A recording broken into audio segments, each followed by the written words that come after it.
नमस्कार, स्वागत है आपका। न्यूज बाइस्कोप देख रहे हैं आप और आपके साथ मैं हूं आरती। पटना विश्वविद्यालय छात्र संघ चुनाव में विजयी जदयू छात्र नेताओं के स्वागत समारोह में जमकर हंगामा हुआ। ये सारा कुछ पार्टी के राष्ट्रीय अध्यक्ष ललन सिंह के सामने हुआ। छात्र संघ चुनाव में विजयी छात्र नेताओं ने पुराने छात्र नेताओं और कार्यकर्ताओं पर चुनाव के दौरान समर्थन नहीं करने का आरोप लगाया, जिसपे पुराने छात्र जदयू नेता और कार्यकर्ताओं ने विरोध जताया और आरोप लगाने वाले नेताओं से भिड़ गए। कुछ लोगों ने बीच बचाव करके मामले को शांत कराया।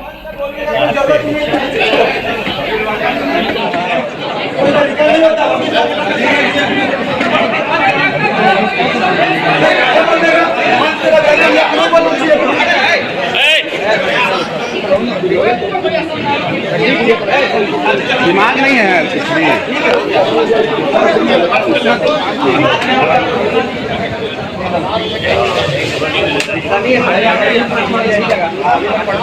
नहीं, पटना विश्वविद्यालय का अध्यक्ष है, वो पहले बोलिए ना।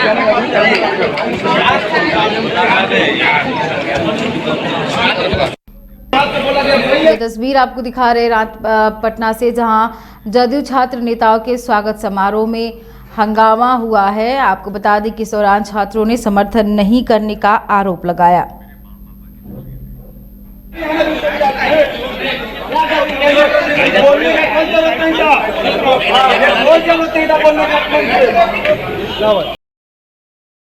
जो चुनाव हुआ उसमें जीत दर्ज करने वाले अध्यक्ष आनंद मोहन जी को, उपाध्यक्ष विक्रमादित्य जी को, संयुक्त सचिव संध्या कुमारी जी को, कोषाध्यक्ष रविकांत जी को और काउंसिल के मेंबर धीरज कुमार जी, सलोनी राज जी, ट्विंकल कुमारी जी, महिमा फातिमा जी, आदित्य आलोक जी, सबों को हम हृदय से बधाई देते हैं। और आप सभी साथी जो इनके चुनाव में लगातार लगे रहे, छात्र संघ के चुनाव में, और आज भी यहाँ इनके अभिनंदन में भी आप सब लोग हाजिर हुए हैं, आप सबों को भी हृदय से बधाई देते हैं और धन्यवाद देते हैं। रणवीर नंदन जी जो लगे रहे चुनाव में, पार्टी के नेता हैं, उनको भी हृदय से हम धन्यवाद देते हैं। और अनुप्रिया जी जो पार्टी की प्रवक्ता भी हैं और छात्र संघ से पहले से जुड़ी रही हैं, उनको भी हम बधाई देते हैं। अब मोहित प्रकाश जी तो हैं ही, पहले छात्र संघ के अध्यक्ष रहे हैं। अभी हम मोहित प्रकाश जी से पूछ रहे थे कि आप बड़े हो कि आनंद मोहन बड़े, तो ही कहा कि सर वही बड़े हैं, अध्यक्ष पहले हम बन गए, वो बाद में बने हैं, लेकिन हमसे बड़े वही हैं। तो हम मोहित प्रकाश जी को भी बधाई देते हैं और पूरी टीम को हम बधाई देते हैं। देखिए, यह जीत जो है, छात्र संघ के चुनाव में जो जीत हुई है, यह जीत एक शुभ संकेत है और आने वाले समय का एक शुभ संकेत है। देखिए, छात्र जो आज छात्र हैं और नौजवान हैं, वो कल के देश के भविष्य। हम लोग तो अब जीवन के अंतिम पड़ाव पर हैं। आने वाले समय तो आप ही लोगों का है, नौजवानों का है, छात्रों का है। राजनीति का भी भविष्य आप हैं और देश के भी भविष्य आप हैं, दोनों के भविष्य आप हैं। क्योंकि आप सबसे निचले, राजनीति का जो सबसे निचला पायदान होता है, वहां आप खड़े हैं। मैं आपको अपना अनुभव बताऊं। 1974 के आंदोलन में हम सक्रिय हुए। जब लोकनायक जयप्रकाश नारायण जी के आंदोलन में के नेतृत्व में जो आंदोलन चला, उस आंदोलन में हम सक्रिय हुए।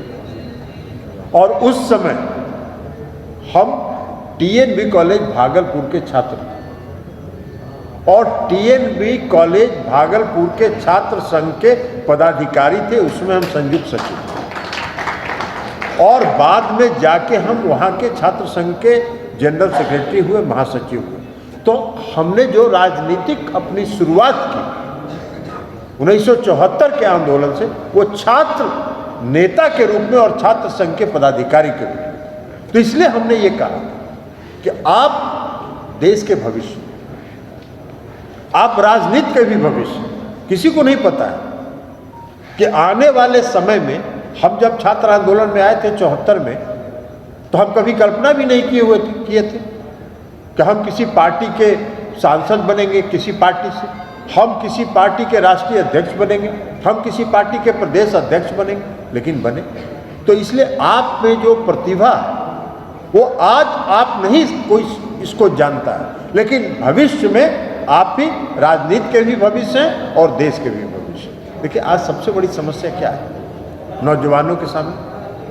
आज नौजवानों के सामने में अभी चर्चा कर रहे थे रणवीर नंदन, केंद्रीय विश्वविद्यालय की मांग का जो सबसे पॉपुलर चुनाव प्रचार में और चुनाव अभियान में जो सबसे पॉपुलर डिमांड है।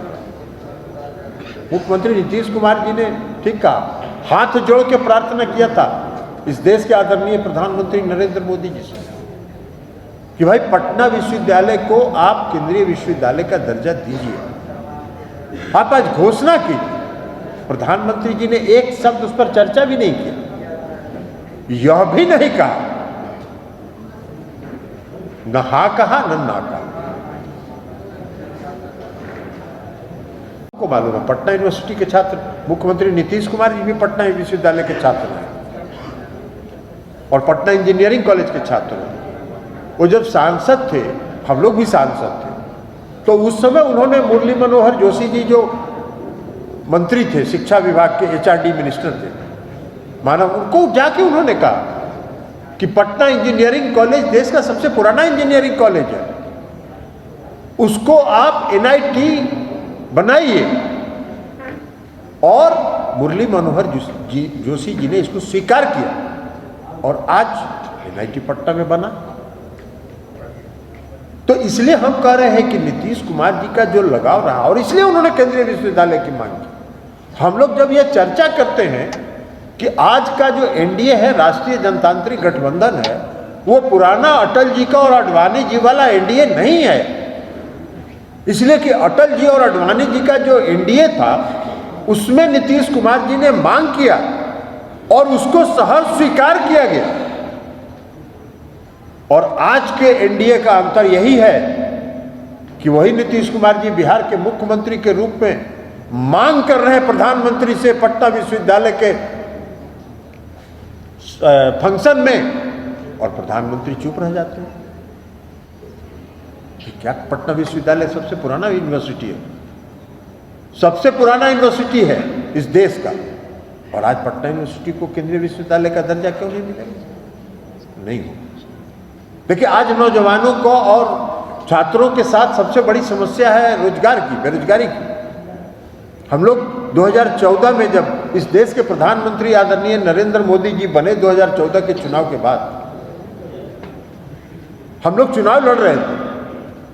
हम उस चुनाव में चुनाव हार गए थे, लेकिन हम लोगों ने देखा था प्रधानमंत्री नरेंद्र मोदी जी ने घोषणा किया कि इस देश में हम प्रति वर्ष 2 करोड़ लोगों को रोजगार दें। 2 करोड़ लोगों का रोजगार का मतलब बहुत बड़ी बात होती है।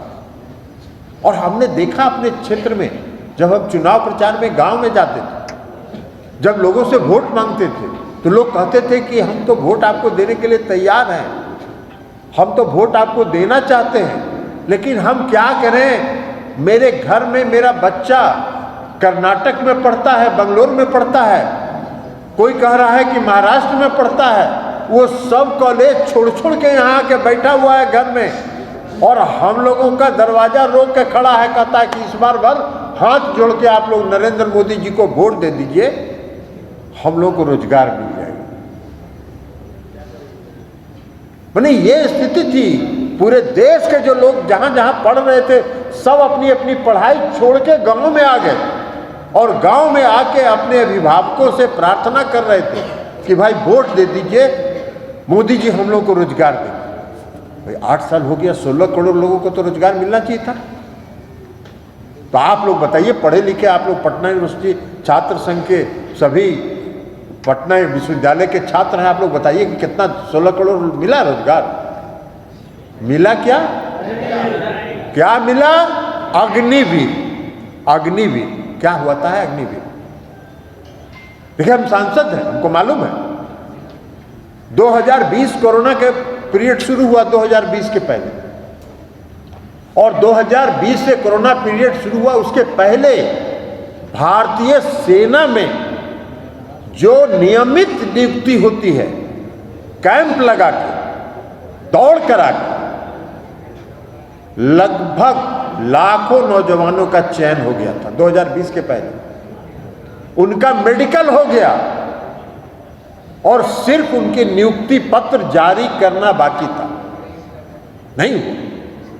सबको फाड़ के फेंक दिया गया और उसके जगह पर क्या बना? अग्निपथ योजना। अग्निपथ योजना क्या है भाई?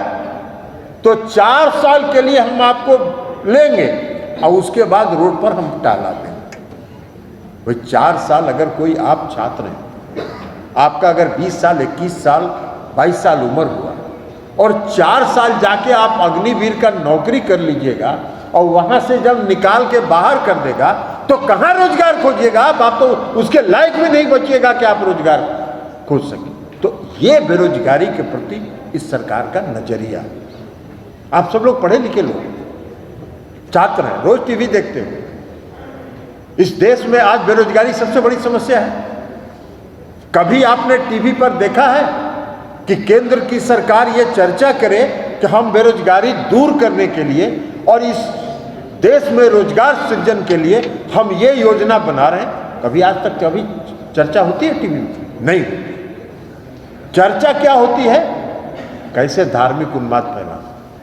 सुबह से शाम तक अगर टीवी देखिएगा, कभी हमारी बात आज मान लीजिए और कल देखिएगा, भोरे टीवी खोलिएगा, शाम